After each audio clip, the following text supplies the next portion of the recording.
नमस्कार दोस्तों, आप सभी का स्वागत है हमारे इस YouTube चैनल शौर्य कोचिंग सेंटर में। जी हाँ दोस्तों, आप लोगों के समक्ष एक वीडियो है। ये संज्ञा हिंदी व्याकरण से संबंधित, जिसमें संज्ञा की परिभाषा, भेद और प्रकार दोनों दिए गए हैं, उनको देखिएगा। संज्ञा किसी भी व्यक्ति, वस्तु, जाति, भाव या स्थान के नाम को ही संज्ञा कहते हैं। जैसे मनुष्य, ये क्या है? मनुष्य की जाति है। अमेरिका, भारत, ये क्या है? स्थान है। बचपन, मिठास, यह एक तरीके का भाव है। किताब, टेबल, ये वस्तु आदि हैं। तो इस तरीके से ये संज्ञा हो गई।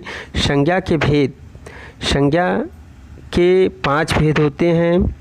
पहला है व्यक्तिवाचक संज्ञा, दूसरा है भाववाचक संज्ञा, तीसरा जातिवाचक संज्ञा, चौथा द्रव्यवाचक संज्ञा, पांचवा और लास्ट है हमारा समूहवाचक या समुदायवाचक संज्ञा।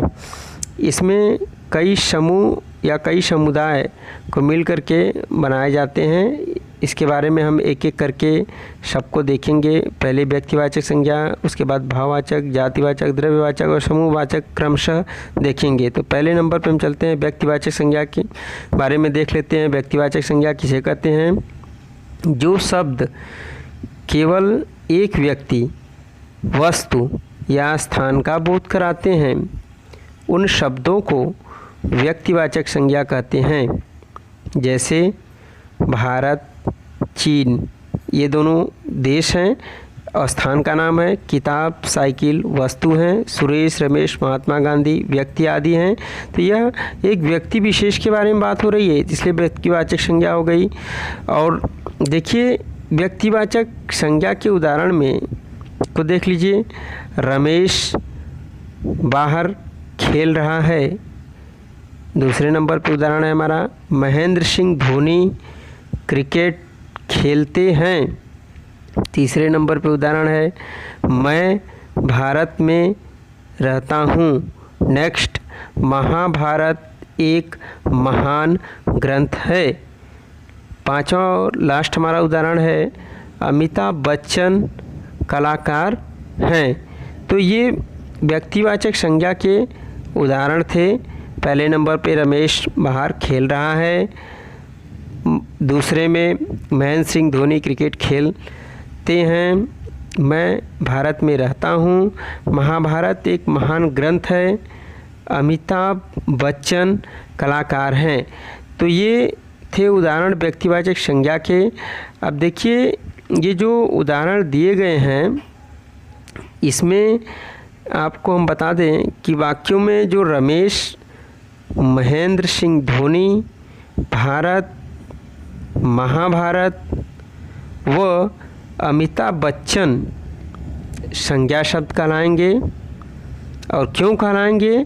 क्योंकि ये शब्द किसी विशेष व्यक्ति, वस्तु या स्थान का बोध कराते हैं। जैसे महात्मा गांधी किसी विशेष व्यक्ति का बोध करा रहा है, भारत किसी स्थान का बोध कराता है। इसी तरीके से रमेश, महेंद्र सिंह धोनी भी किसी व्यक्ति विशेष के बारे में बोध हो रहा है। महाभारत क्या है? एक वस्तु है, पुस्तक है। तो अब हम दूसरे नंबर पे चलते हैं अपने संज्ञा के प्रकार, जिसे हम जातिवाचक संज्ञा कहते हैं। जो शब्द किसी व्यक्ति, वस्तु या स्थान की संपूर्ण जाति का बोध कराते हैं, उन शब्दों को जातिवाचक संज्ञा कहते हैं। जैसे मोबाइल, टीवी, ये दोनों वस्तु हैं, लेकिन ये पूरी जाति का बोध करा रही हैं। और ये मोबाइल कौन सी मोबाइल है? सैमसंग की है, वीवो की है, कि नोकिया की है, किसकी है, ये नहीं पता है, लेकिन मोबाइल जाति का बोध करा रही है। इसी तरीके से टीवी किस कंपनी की है? ये कंपनी का इंडिविजुअल नाम नहीं है, पूरे टीवी जाति का समूह का बोध करा रहा है। इसी तरीके से गांव, स्कूल, ये स्थान है, ये पूरे स्थान के बारे में वर्णन हो रहा है कि कौन सा गांव है ये नाम नहीं पता, ये कौन सा स्कूल ये नहीं पता। आदमी, जानवर, प्राणी आदि। ये जातिवाचक संज्ञा के उदाहरण थे। तो जातिवाचक संज्ञा के अन्य उदाहरण भी हैं।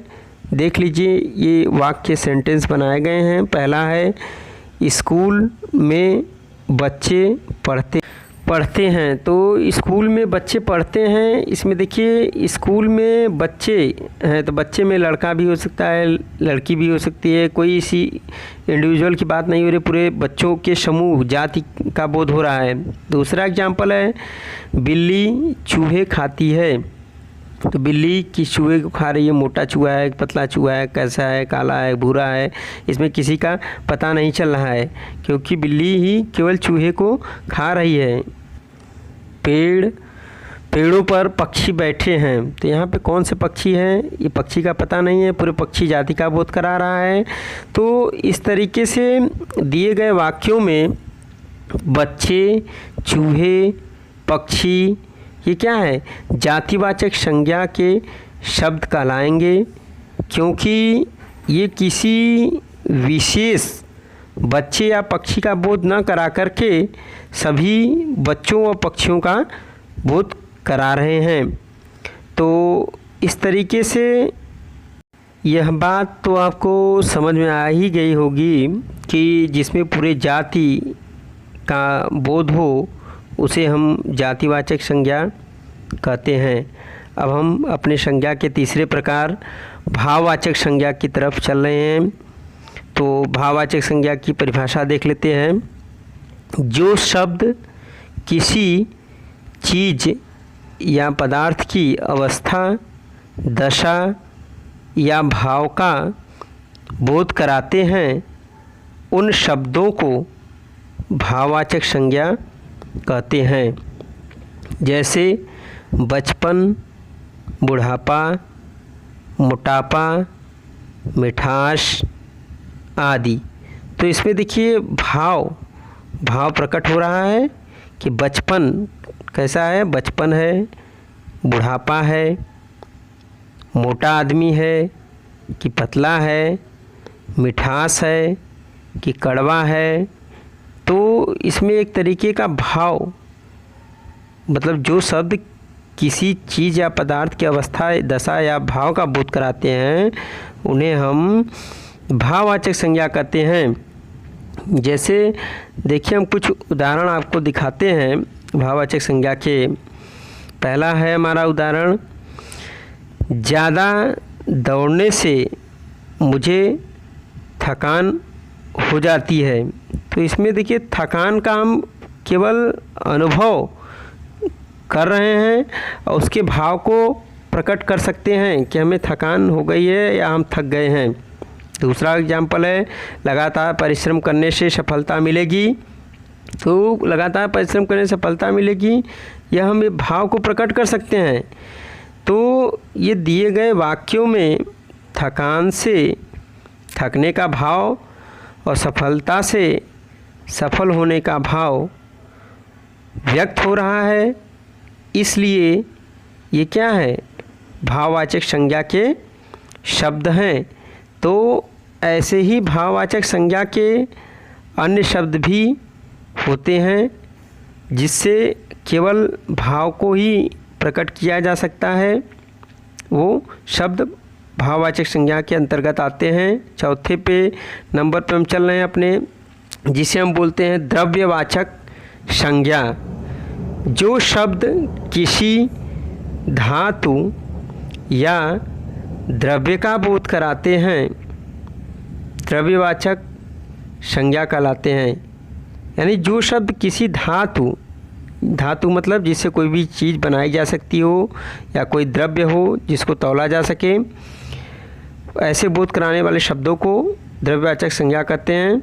जैसे कोयला, पानी, तेल, घी आदि।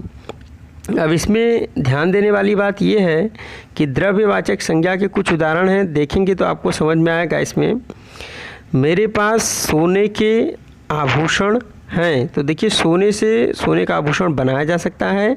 जैसा कि मैंने कहा कि कोई भी पदार्थ है उससे कोई चीज़ बनाई जाती है, तो द्रव्यवाचक संज्ञा के अंतर्गत आते हैं। दूसरा एग्जाम्पल, 1 किलो तेल लेकर आओ। तो अब यहाँ पे देखिए तेल है, उसके बाद तीसरे में है मुझे दाल पसंद है, तो यहाँ दाल। तो दिए गए वाक्यों में सोने, तेल और दाल शब्दों से किसी द्रव्य का बोध हो रहा है, इसलिए ये द्रव्यवाचक संज्ञा कहलाते हैं। ये जो सोने, तेल और दाल हैं ये द्रव्यवाचक संज्ञा हैं। अब हम चलते हैं अपने लास्ट संज्ञा के प्रकार पे, इसका नाम है समुदायवाचक संज्ञा। जिन संज्ञा शब्दों से किसी भी व्यक्ति या वस्तु के समूह का बोध होता है, उन शब्दों को समूहवाचक या समुदायवाचक संज्ञा कहते हैं। जैसे भीड़, पुस्तकालय, झुंड, सेना आदि। तो इसमें आपको समझ में आ रहा होगा भीड़ से कि बहुत लोगों की भीड़ है, बहुत लोगों की भीड़ से तात्पर्य है कि कई लोग यहाँ पे इकट्ठे हुए हैं। पुस्तकालय में कई पुस्तकें होती हैं, झुंड में किसका झुंड है नहीं पता है। तो इस तरीके से समुदायवाचक संज्ञा के उदाहरण हैं। भारतीय सेना दुनिया की सबसे बड़ी सेना है। अब देखिए इसमें सेना की बात हो रही है कि भारतीय सेना थल सेना है कि जल सेना है कि वायु सेना है, ये नहीं, पूरे समुदाय की बात हो रही है। कल बस स्टैंड पर भीड़ जमा हो गई, मेरे परिवार में 4 सदस्य हैं, तो पूरे समुदाय की बात हो रही है। इसलिए तो दिए गए वाक्यों में सेना, भीड़ व परिवार एक समूह का बोध करा रहे हैं, इसलिए ये समूहवाचक संज्ञा कहलाते हैं। तो समूहवाचक संज्ञा, आशा करता हूँ कि ये संज्ञा के प्रकार आपको अच्छे से समझ में आ गया होगा। Thanks for watching this video. Please like, share and subscribe channel. धन्यवाद।